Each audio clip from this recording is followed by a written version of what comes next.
Thanks for tuning in to Adventures with Janis. Hey, on this episode, we've installed a new electric fuel pump, and we want to show you where it's located at, how we installed it, and why we installed it.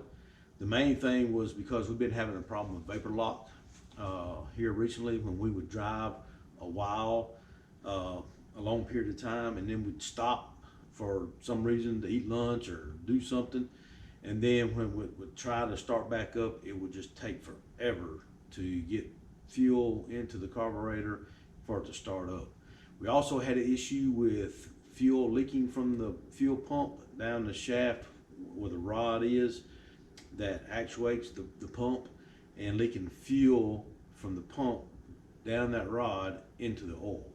So to eliminate that, we decided, after doing my research and everything, that we would go with a Carter electric fuel pump, and I purchased it off of Amazon. I think it was like 40 bucks or something like that, and got it installed. And now I want to show you where we installed it at and how we installed it, the wiring, how I did all the wiring and everything. And remember, hey, look, I'm not a mechanic, and everything that I've done on this bus has been through research and on YouTube videos and seeing how everybody else has done it. So if you got suggestions, hey, leave them in the comment section below. I'd be glad to take your advice, listen to your advice and everything, but just leave the comments in the comment section below. So let me show you where I installed it, how I installed it, and let's get to it. Okay, so this is where I mounted the fuel pump. This here is where my screwdriver is. This here is the frame rail. So I mounted it inside the frame rail. And this here's the fuel pump, and this here is the filter that comes with it. When you buy it, it's already connected with this hose here. So you just have to put 5/16 hose on each end, because the 1/4 inch or the 7mm will not fit on these nipples that are on the ends. So what I did was I got 5/16 hose going in, and I had to get 5/16 to a 1/4 inch coupler connectors to make my connections. I've got one on this end. I don't know if y'all can see that or not. Going to the gas tank, because I kept the 1/4 inch line in place along with the filter that was already on here. So now the fuel is going through 2 fuel filters. Here is where my other connector is. Let me see. Right here. And here I got a 5/16 fuel line, 5/16 to a 1/4 inch connector with a 1/4 inch fuel line going straight to the carburetor. The bolt that they send you with this fuel filter, it tells you to drill a 1/4 inch hole to mount it. It does not work. So what I did was I drilled my 1/4 inch hole. It didn't fit. So then what I did is I just went to Home Depot, got me some self-tapping screws and mounted it that way. And then now I've got a self-tapping screw right into the frame rail, and also put the ground where the screw is to mount it at. That's where I grounded it at. And then the red line goes through the firewall, and but I had to cut another hole in the firewall for my fuel line, because the original fuel line that's on the bus is a hard line, and this 1/4 inch fuel line does not fit through that hole. So that's where I mounted it. It wasn't hard to mount it or anything like that. So that's where it is. Now I'll show you in the engine compartment how I wired it up. So here's where I ran the fuel line through the firewall. I had to cut another hole through the firewall. It's a 1 inch hole, and I bought some grommets off of Amazon to be able to protect the rubber line coming through. And I also brought in the hot wire for the fuel pump through the grommet that was already there for wiring that's already come through. And I ran that line up behind the fan shroud there. So my relay's sitting on the mounting plate for the oil bath cleaner, and I just mounted it to it. I have my line coming in from my battery with an inline fuse to it, and then I have my ground wire going to the bus, and then I have my hot wire that's coming from the fuel to the fuel from the fuel pump, run through behind the fan and into the relay, and then this line here goes to the coil. Now, I did research and saw different ideas where people had put them on a switch and hooked it to the ignition, and one guy said that he hooked his up to his coil, because your coil is always going to have power whenever you hit the ignition, and if you put it on a switch, then you could accidentally forget to turn the switch on. You're not getting fuel, and so on and so on. So for right now, I've done it. I've connected the switch for the relay onto the coil for right now.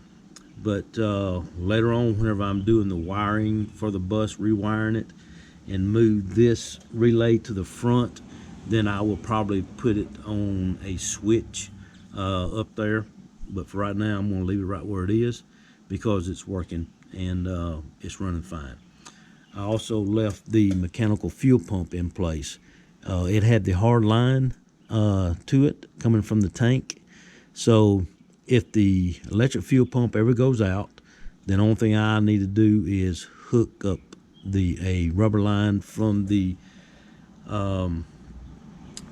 fuel filter that's up there next to the tank outlet, and run it and hook it into this line that's on the other side of the firewall, and then just run another line from here to the carburetor, and then it should get us home or get us to somewhere where we can get it fixed. I've got to replace the diaphragm in here because it's bad, and that's why fuel was leaking from the pump down into the crankcase where fuel was getting into the oil. And putting this electric fuel pump on here has eliminated so far the vapor lock. One thing that we have learned, that I did learn, is that when you turn the ignition on, you can't leave it running.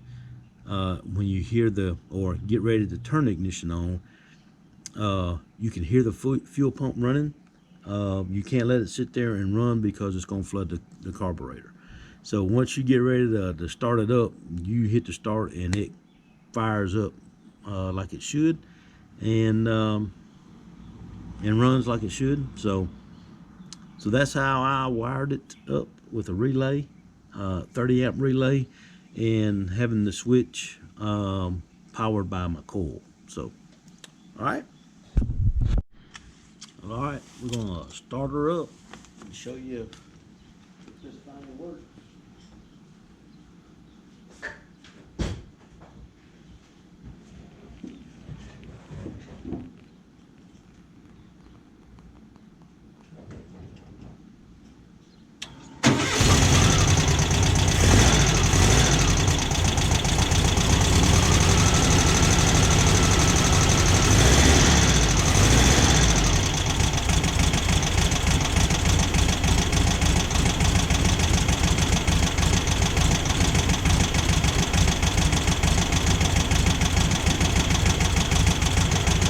There she is. She's a cold one. You have to get her cranked up there.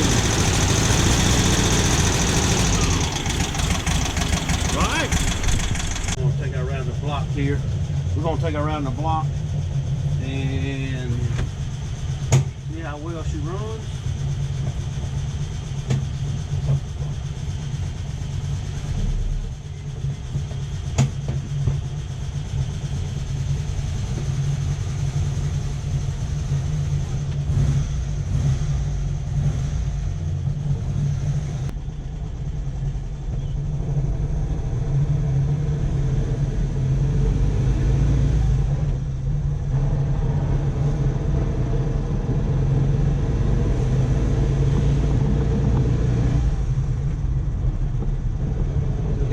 pickup on her, good throttle response.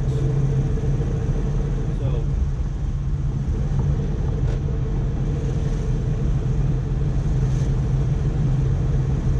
used to when we start out, it'd be spitting and sputtering even after she warmed up. Now no spitting and sputtering.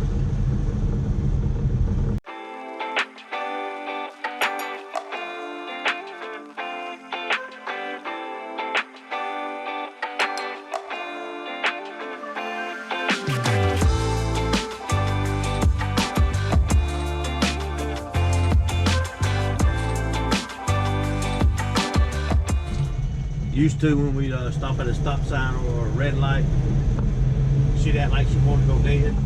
Now she doesn't do that.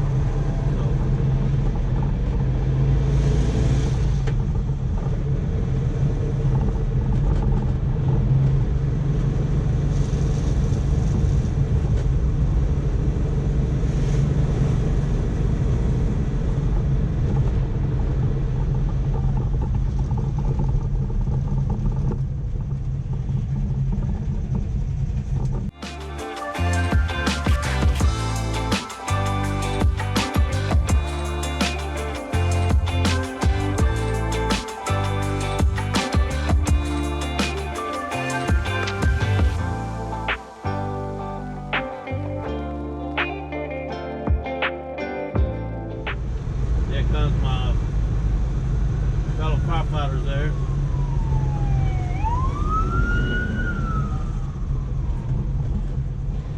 Station 4 over here, ones I used to work with. It's even now whenever I'm stopped, it runs smooth. It's not I'm not having to give it any gas to keep it revved up. So far I'm pleased with the Carter electric fuel pump. It's doing what it's supposed to do.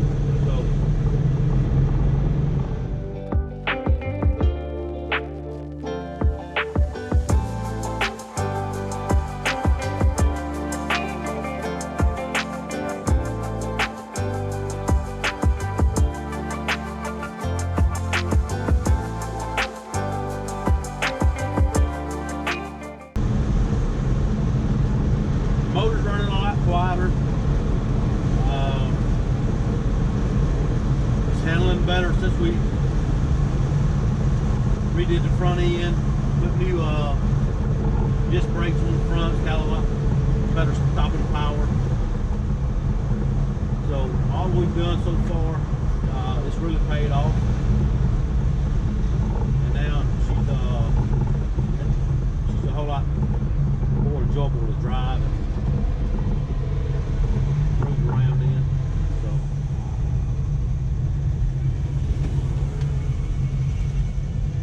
the only thing I got to work on is the speedometer. It's still not registering right. It's about 10 miles an hour faster. So that's why I use the phone to the GPS on it.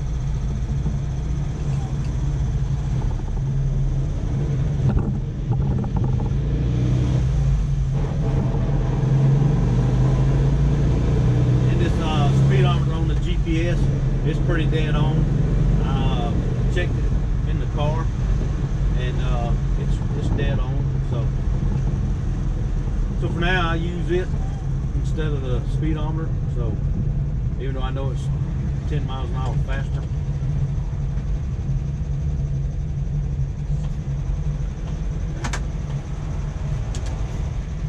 I'm probably getting sick of seeing the smiley faces swinging around.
working great so far. And I'm pleased with it. And so if you ever thought about getting an electronic or an electric fuel pump for your bus or your bug, I would say definitely do it. Because it really helps. Okay, so see, there you have it. We've installed the new Carter electric fuel pump. I showed you how I wired it up and where it's located at. And now she runs like a champ. We don't have an issue right now with vapor lock. As you can see, I left the mechanical fuel pump in place. So if the electric fuel pump ever goes out, what I have to do is get a fuel line from the original or from the main fuel filter that I still left on there, route it to the hard line for the fuel pump, attach it, and then we can still make it home or make it to somewhere where I can get it fixed. So yeah, so if you got any comments about the process or any ideas, hey, leave a comments in the comment section below. Hey, if you like the content of these videos, make sure you hit the subscribe button, give us a big thumbs up, and also click that bell for notifications of when we put out new videos. So until then, like we say in the V-Dub world, hey, drive them if you got them. Peace and V-Dub life. I'll see you on the next one. Hey, Kelly and I would like to thank you for tuning in to this episode of Adventures with Janis. If you'd like to keep up with our adventure, make sure you click that subscribe button and click that bell for notifications of when we post new videos. Also, if you like the content, hey, give us a big thumbs up, and you can always leave us comments in the comment section below. We'd love to hear from you. So thanks for tuning in to this episode of Adventures with Janis. And remember, like we say in the V-Dub world, drive them if you got them. Peace and V-Dub life.